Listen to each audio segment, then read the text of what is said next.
சற்று முன் கிடைக்கப்பெற்ற மிக மிக முக்கியமான செய்தி ஒன்று வெளியாகியுள்ளது. அதிமுகவின் முன்னாள் அமைச்சர், தற்பொழுது எம்எல்ஏயாக இருக்கக்கூடிய பொள்ளாச்சி ஜெயராமன் அவர்கள் திமுகவில் இணைய உள்ளதாகவும், இதற்கு மிக முக்கியமான காரணமே எடப்பாடி பழனிசாமியின் தலைமை சரியில்லாததும் என்றும் அறிவித்து திமுகவில் இணைவதை பற்றி திமுகவின் மூத்த நிர்வாகிகளுடன் பேச்சுவார்த்தையை நடத்தி வருகிறார்.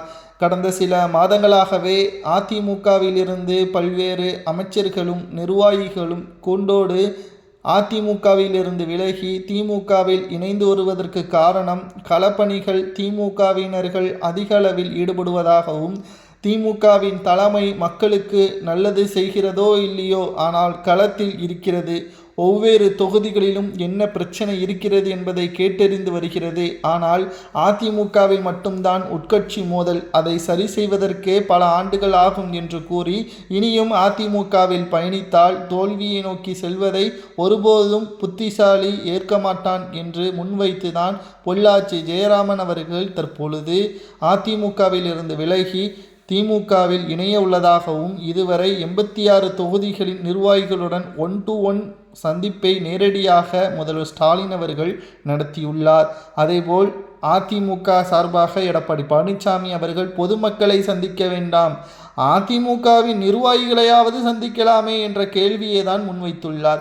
ஓபிஎஸ், சசிகலா, டிடிவி தினகரன், செங்கோட்டையன் வரிசையாக கட்சியிலிருந்து மிக முக்கியமான நபர்களை நீக்கி வருவதன் காரணமாகவும், தொண்டர்களது மத்தியில் குழப்பத்தை ஏற்படுத்தி வருவதன் காரணமாகவும் களப்பணிகள் தோல்வியை தான் சந்திக்கும் என்று கூறி அதிமுகவில் இனி நான் தொடரமாட்டேன் என்று பொள்ளாச்சி ஜெயராமன் அவர்கள் திமுகவில் இணைவதை பற்றியான பேச்சுவார்த்தையும் நடத்தி வருகிறார்.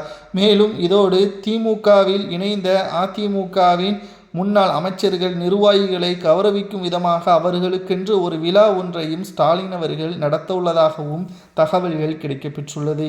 மேலும் அதிமுகவில் இருந்து திமுகவில் இணைந்தவர்களுக்கு நாம் நல்லது கூறுகிறோமோ என்று கேட்டால், இவர்கள் எம்ஜிஆருக்கும் ஜெயலலிதாவிற்கும் துரோகம் செய்துதான் திமுகவில் இணைகிறார்கள். ஆனால் அதைவிட பெரிய துரோகம் என்றால், எடப்பாடி பழனிசாமி அதிகாரங்கள் அனைத்தும் இருந்தும் அதை வெற்றியடைய வைப்பதற்கு பயன்படுத்தவில்லையே என்ற ஒரு மனக்கவலையும் தொண்டர்களுக்கு இருப்பதை நம்மால் புரிந்து கொள்ள முடிகிறது. உங்களது கருத்துக்களை கூறுங்கள். எடப்பாடியால் தான் இவர்கள் அதிமுகவில் இருந்து விலகி திமுகவில் இணைகிறார்களா என்பதை அதிமுகவின் தொண்டர்கள் கமெண்ட் வாயிலாக கூறுங்கள்.